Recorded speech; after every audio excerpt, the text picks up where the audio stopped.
and welcome to episode 0. You're here probably because you wanted to learn how to make a skin, or maybe my video just ended up popping up on your front page by accident. Either way, now that you're here, I'm going to be teaching you guys how to create skins, but before I can teach you guys how to make a skin, I need to show you some of the stuff that you'll need to really get into it and not get burned out immediately, because, you know, making a skin is very difficult in some aspects, and it's good to have the right tools available to you. I have put together a bunch of the various things that you'll need, and they'll all be in the description, but I have a template skin, I have a couple of different overlays, and my personal mix of things that I use in skins that I make.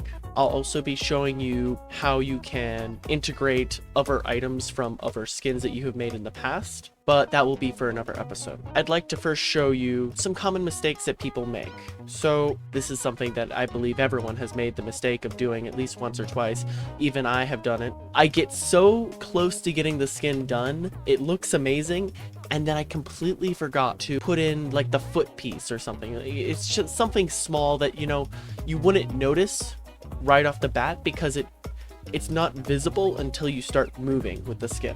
Another thing which I've noticed people do is they do not shade their skins. Now, I understand that there is a art style to not shading, and we will get into that in later episodes, but you know the skins I'm talking about. The skins that look like they used a noise filter, for example, and didn't really put much effort on where the shading went. It just sort of went all over the place, or they used like a generic shade all the way through. Again, those can be used in specific instances, but with a whole skin, it does look unprofessional.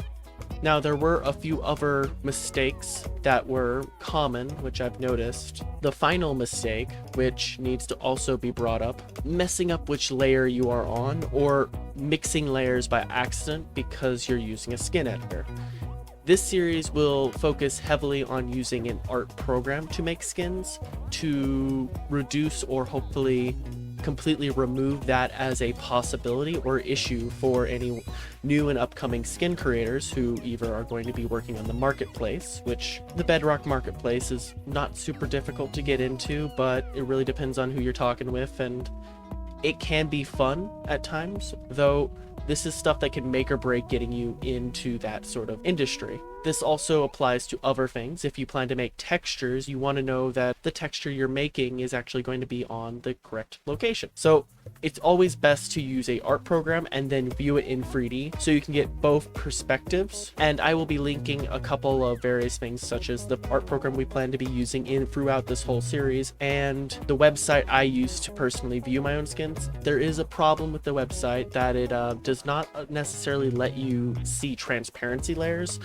It makes total sense that it would not be a feature that would be on the website, though it's also just something very small, and transparency is more of a complex skill and technique that is used on skins, and so we won't be getting into that.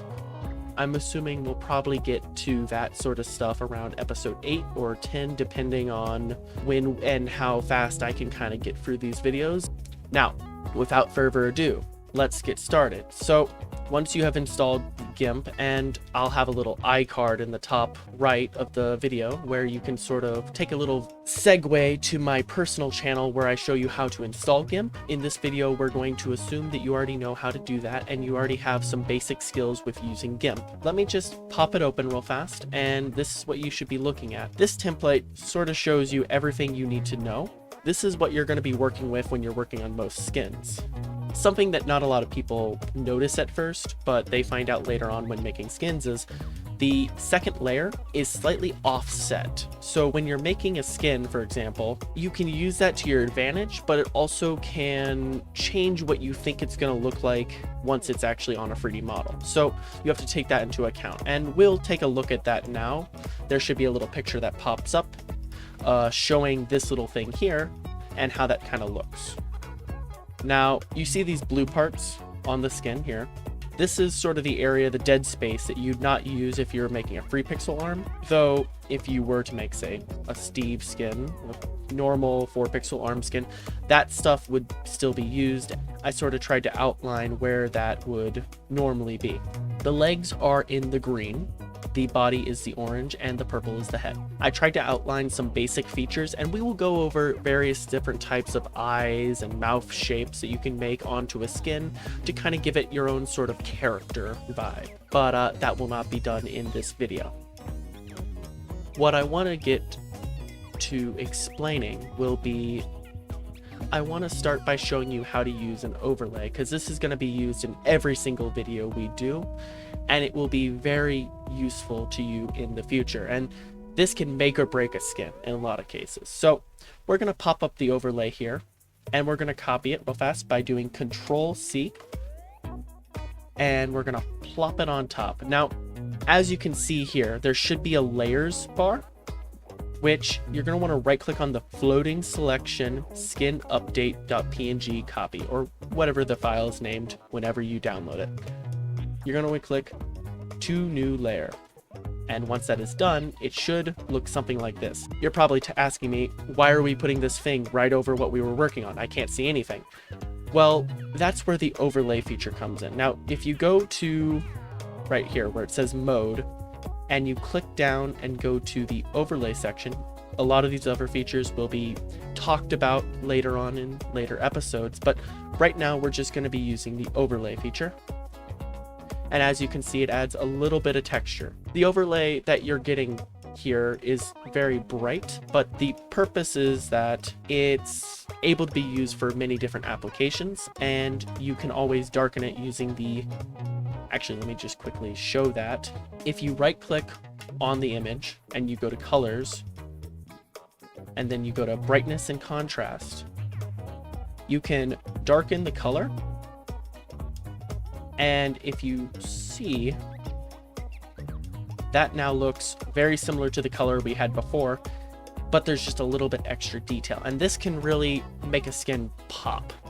This is my personal template that I use all the time. It's an overlay that I personally like myself, but we will also get into other overlays you can use. Let me plop another one open real fast. This overlay is a bit more outdated, but in the right circumstances, you can use it, and it can really make a skin look just a little better. In this instance, it doesn't look perfect, but you can see that it adds a different kind of shading, which can be used in some applications. If you're doing maybe more mechanical or robotic and you want it to look less organic, you can use this, for example. We will get all into the techniques and various things that will be used for making skins in the next episode, but this was just to get your feet wet into this program and sort of teach you what everything is on here. Before we end the episode, I will like to show you where the hat layers would go, and I'm just going to quickly turn this off for a moment. Now, hat layers go right around here. So they're called hat layers, but really it's the second layer of the skin that goes over the existing base model. This section, all the hat layers in general, but the section that is hat layer or considered hat layer can be transparent or have translucent parts to it. I mentioned this earlier, but again, that won't be brought up into this episode. We will discuss it probably around episode 8 or 10, depending on how fast I get through this. What I just did here was kind of bring these out to where they go. I'll also grab this real fast. Each of these sections, the hat layer essentially goes, for the most part, right under them, except for these last two. You probably won't be able to remember this right away. I constantly forgot where these went when I first started, but essentially think of it as the actual leg and the actual arm in the middle, and then you have this bit right here and this bit right here, which are the overlay layers. But again, all this stuff will be explained in the next episode. This is mostly to get you guys into this series. Now, if any of this information helped, or if you have any questions, please leave them down in the comments. If you could give this video a like, it would be very appreciated, as personally, I'm just trying to figure out if this is something that people would even enjoy. I've seen a lot of videos regarding how to do various other types of art, and I've seen a lot of people try to teach people how to do skin art and texture art, but I've only really found one series that shows you how to do very good texture art, and it doesn't really focus too heavily on skin art. And so I want to try and emulate the amount of detail and information provided in that video and other videos similar to that, but for strictly skins. Anyways, this is going to be the end of the video, guys, and I hope to see you for episode 1.